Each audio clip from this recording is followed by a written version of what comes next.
এই ভিডিওটা আমাদের এবারের পুরী ভ্রমণের তৃতীয় দিনের। প্রথমবার বর্ষায় পুরী বেড়াতে আসার অভিজ্ঞতা কিন্তু বেশ ভালো।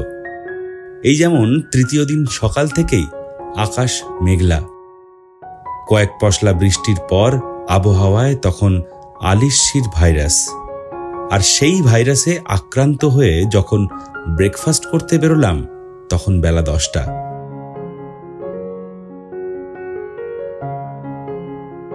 সেদিন ঘোরাঘুরির প্ল্যান বাতিল করে সামনাসামনি কোথায় যাওয়া যায় সেই সন্ধান শুরু করতে প্রথমেই মনে হলো এতদিন পুরী আসছি, অথচ এত কাছেই থাকা নেতাজি মিউজিয়ামে যাওয়া হয়নি কোনোদিন। যেমন ভাবা তেমন কাজ। সি বিচ থেকে মাত্র 400 মিটার দূরে গোপালবল্লভপুর রোডের ওপরেই অবস্থিত নেতাজি মিউজিয়ামে এসে হাজির হয়ে গেলাম। চলুন ভিডিওর প্রথম পর্বে সেই মিউজিয়ামটাই ঘুরে দেখাই আপনাদের।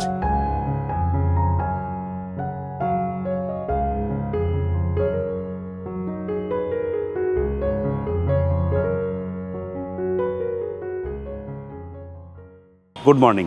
এখন বাজছে সকাল 11টা আর আমরা এসে পৌঁছে গেছি নেতাজি মিউজিয়ামে। নেতাজি মিউজিয়াম সম্পর্কে অনেকেই জানেন, আমি তবুও লোকেশনটা একবার বলে দিচ্ছি। পুরী হোটেলের ঠিক পাশে গোপালবল্লভ রোড। সেই গোপালবল্লভ রোড ধরে সোজা হেঁটে চলে এলে বাঁ হাতে পড়বে নেতাজি মিউজিয়াম। এই নেতাজি মিউজিয়াম সোমবার বাদে সপ্তাহের বাকি 6 দিন খোলা থাকে, সকাল 10টা থেকে বিকেল 5টা পর্যন্ত। তো চলুন ভেতরে যাই, আমি নিজেও দেখি কি রয়েছে আর আপনাদেরও দেখাই।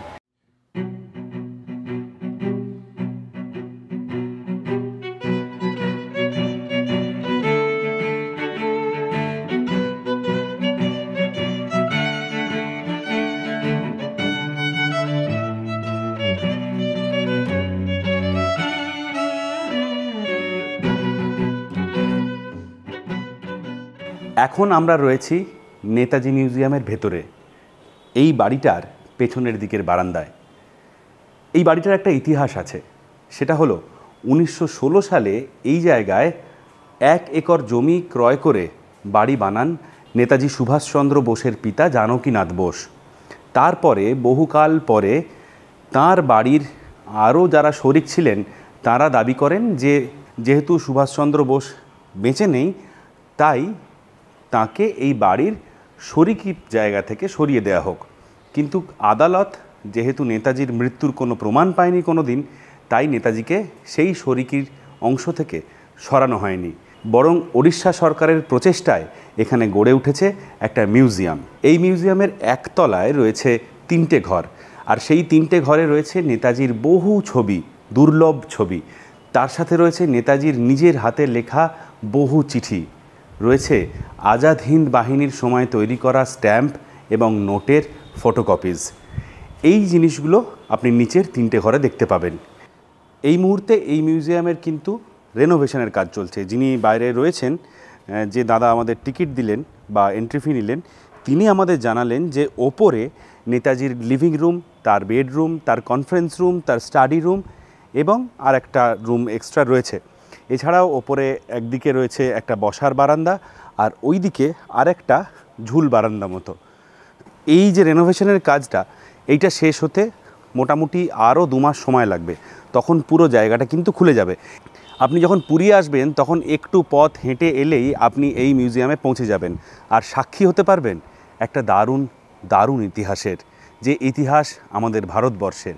তো অবশ্যই যখন আপনি আসবেন, এখন চলছে আগস্ট মাস, সেপ্টেম্বর অক্টোবরের পরে যখনই আপনি আসবেন, যখন পুরো বাড়িটার রেনোভেশনের কাজ কমপ্লিট হয়ে যাবে, তখন অবশ্যই এখানে আসুন, কিছুটা সময় কাটিয়ে যান।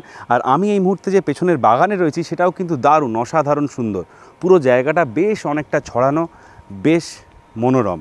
এই বাগানটা কিন্তু 2013 সালে যখন রেনোভেট করা হয় তখন তৈরি করা হয়।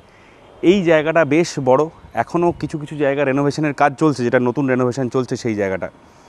এই যে এই অদ্ভুত যে বেদিটা রয়েছে, যেটাকে দেখে খানিকটা মনে হতে পারে যে কোনো একটা থিয়েটার শোয়ের জায়গা, এটা কিন্তু আসলে মাটির তলার একটা ট্যাঙ্ক, যেখানে বৃষ্টির জল সঞ্চয় করা হয়। এটা খুব ইন্টারেস্টিং লাগলো আমার। আর এছাড়াও এর ভেতরে রয়েছে ঝর্ণা। এখান থেকে তো দেখে বুঝতেই পারছেন যে যখন ভবিষ্যতে এই পুরো জায়গাটা রেনোভেট হয়ে যাবে, তখন এখানে যখন আলোর বন্দোবস্ত করা হবে কেমন সুন্দর লাগবে এই বাড়িটা। চলুন এরপরে আমরা চলে যাই নেক্সট জায়গায়।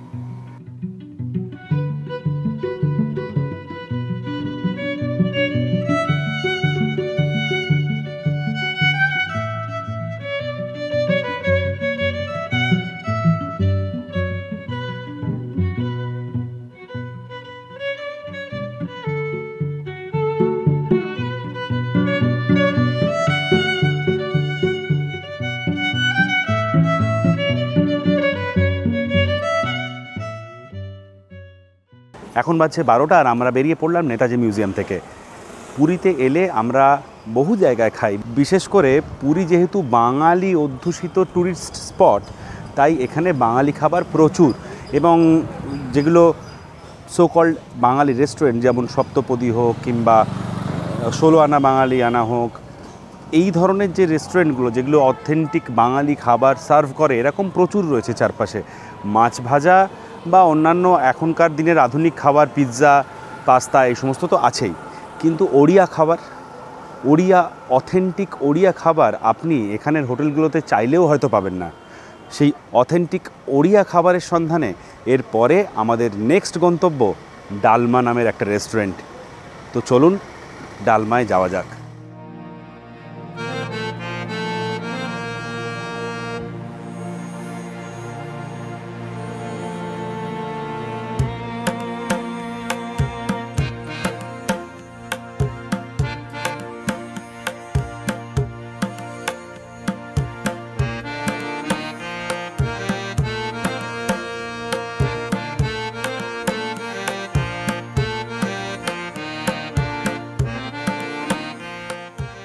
এখন আমরা ভিআইপি রোডে উঠে পড়েছি।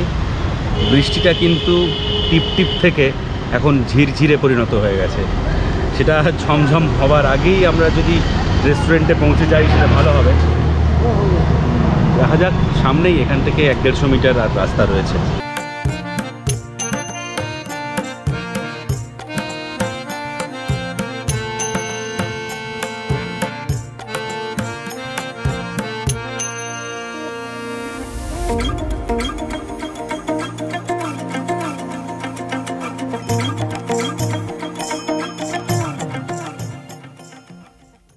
এখন আমরা এসে বসে আছি ডালমা রেস্টুরেন্টের ভেতরে। তো ওনারা অলরেডি মেনু কার্ড দিয়ে গেছেন, আর মেনু কার্ডেই ওনাদের রেস্টুরেন্ট তৈরি হওয়ার গল্পটাও বলা আছে। সেই গল্পটা হলো 2000 সালের আগে পুরীর আশেপাশে কিন্তু সেই অর্থে কোনো জায়গায় ওড়িয়া কুইজিনের খাবার পাওয়া যেত না। যেরকমটা বলছিলাম যে বাঙালি কুইজিন বা অন্যান্য চাইনিজ এই সমস্ত এখনও পুরীর চারপাশে পাওয়া যায়, কিন্তু ওড়িয়া কুইজিনের খাবার কিন্তু চারপাশে খুব একটা সেইভাবে উপলব্ধ নয়। সেই ধারণা থেকেই 2001 সালে এই ডালমা রেস্টুরেন্টটা বানানো হয়। এখন এই মুহূর্তে পুরো ভারতবর্ষে ডালমা রেস্টুরেন্টের টোটাল 4টে আউটলেটস রয়েছে। তার মধ্যে 2টো রয়েছে ভুবনেশ্বরে, একটা পুরীতে আর একটা বেঙ্গালুরুতে। যাই হোক, মেনু কার্ড ওনারা দিয়ে গেছেন।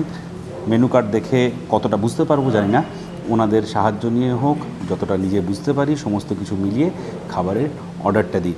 আর সেই খাবার খেয়ে আপনাদেরকে রিভিউয়ে জানাচ্ছি খাবারটা কেমন লাগলো আমার। তো চলুন দেখা যাক।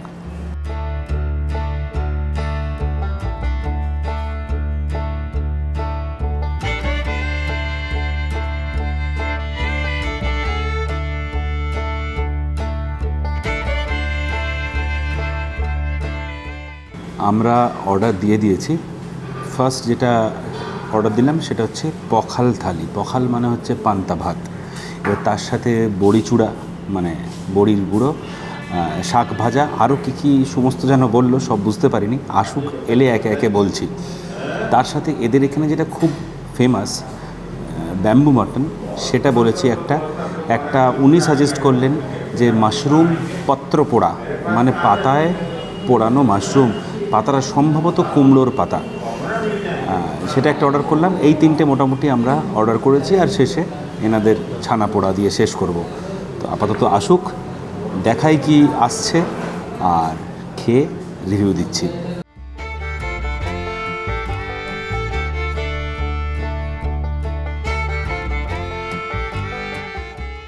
খাবার চলে এসেছে। এখানে পোখালা রাইসে প্রথমেই একটা বড় বাটিতে করে পান্তা ভাত দেওয়া হয়েছে। পান্তা ভাতের ঠিক ওপর থেকে দেখা যাচ্ছে যে শুকনো লঙ্কা এবং জিরে ভাজা রয়েছে, কাঁচা লঙ্কা রয়েছে, লেবু রয়েছে, তার সাথে কারি পাতা রয়েছে আর গ্রেটেড গাজর রয়েছে। এটা দেখেই আমার যে কথাটা মনে পড়ছে সেটা হচ্ছে, আজ থেকে বছর 5 আগে অবধি পুরীর মন্দিরের ভেতরে আনন্দবাজারে টকো পানি পাওয়া যেত, তারপর হঠাৎ সেটা বন্ধ হয়ে যায়। তো এটা কিন্তু দেখতে সেই টকো পানির মতো। আগে আমি এটা খেয়ে দেখে বাকিগুলো বলছি। প্রায় টকো পানির মতো, তবে এতে নুন কম। আচ্ছা, এরপরে সাইড ডিশগুলো একটু বলে নিই। এখানে স্যালাড রয়েছে, এখানে আচার রয়েছে, এখানে বড়ি চূড়া রয়েছে, বড়ি গুঁড়ো করে তার সাথে পেঁয়াজ এবং ধনেপাতা। এখানে শাক রয়েছে, এটাকে ওনারা বলেন হচ্ছে খসলা শাক। তার পাশে রয়েছে আলু আর ঢেঁড়স ভাজা, এখানে রয়েছে আলু মাখা। আর যেটা সাইড ডিশ অর্ডার দিয়েছিলাম পাতা পোড়া মাশরুম। আমি ভেবেছিলাম যে কুমড়ো পাতায় মোড়া যেটা হবে সেটা, কিন্তু না, এটা শাল পাতায় মোড়া মাশরুম, অলরেডি পেঁয়াজ দিয়ে, লঙ্কা দিয়ে, ধনেপাতা দিয়ে বানানো। মানে দৃশ্য তো খুব ভালোই লাগছে। আর অলরেডি চলে এসছে মাছ পোড়া মাটন। একটু সার্ভ করে দিতে বলি ততক্ষণ। সার্ভ।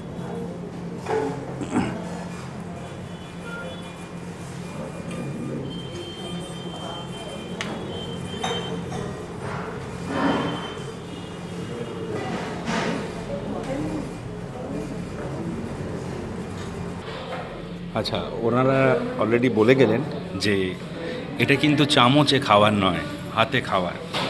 আমার যেটা ব্যক্তিগতভাবে মনে হলো যে নুন একটু কম। আমি একটু নিজের মতো করে নুন দিয়ে দিয়েছি, কাঁচা নুন, কারণ এই পান্তা ভাতটাতে কিন্তু দইও রয়েছে। আর তার সাথে একটু লঙ্কা চটকে নিয়েছি। এখানে যে শুকনো লঙ্কা ছিল আর কাঁচা লঙ্কা ছিল, দুটোই অল্প অল্প চটকে নিয়েছি। তারপর পুরো বিষয়টা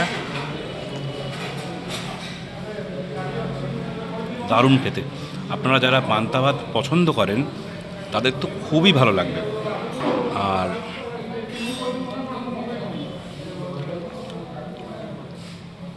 শাকটাও সুন্দর, শাকটা এটা দিয়ে খাওয়ার জন্যই। এখানে রয়েছে বড়ি চূড়া।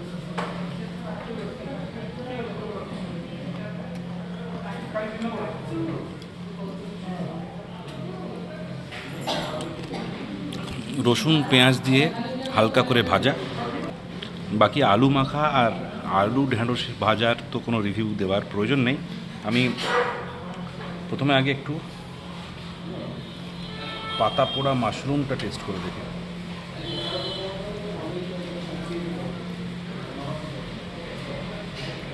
এই যে শালপাতা পোড়ার যে একটা গন্ধ আছে সেটা কিন্তু এটার মধ্যে ঢুকে রয়েছে এবং সেটা খেতে বেশ সুন্দর লাগছে। ছোটো ছোটো মাশরুমের পিস রয়েছে। আর এর যে গ্রেভিটাও সেটাও কিন্তু আমি বলবো বেশ সুন্দর, পেঁয়াজ দিয়ে বানানো গ্রেভি, ভালো খেতে।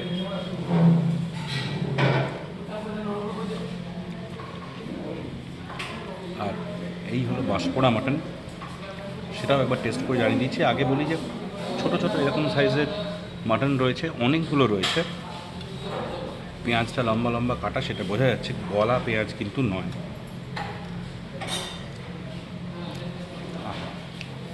অ্যাকচুয়ালি খুব ভালো, এই দুটো রেকমেন্ডেড এখানে। যাই হোক, খেতে খেতে এইভাবে রিভিউ দেওয়াটা কষ্টকর হয়ে যায়। তার কারণ রিভিউ দেওয়ার দিকে কম মন আর খাওয়ার দিকে বেশি মন পড়ে রয়েছে আমার। বাইরে আজকে বৃষ্টি হচ্ছে আর এখন এখানে বসে আমরা পান্তা ভাত খাচ্ছি। এর থেকে বড় কম্বিনেশন, এর থেকে ভালো কম্বিনেশন বোধহয় হয় না। খাওয়াটা শেষ করে নিই, আলটিমেটটা তারপরে আপনাদেরকে জানাচ্ছি। খাওয়া দাওয়ার রেট কেমন কী সেগুলো আপনাদেরকে তারপরে জানাচ্ছি।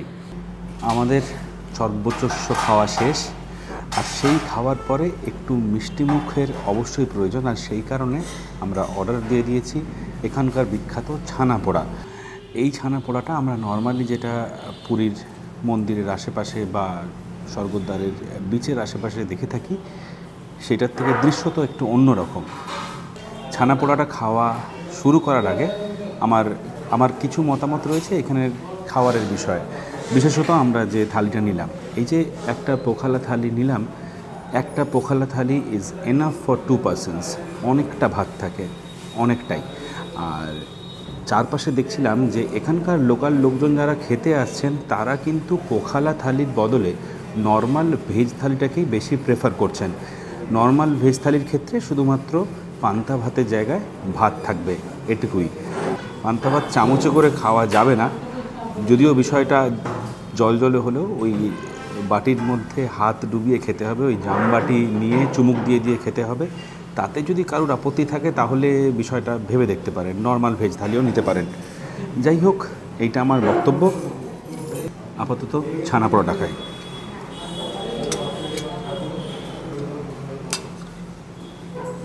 এই দিকটা পোড়া দিকটা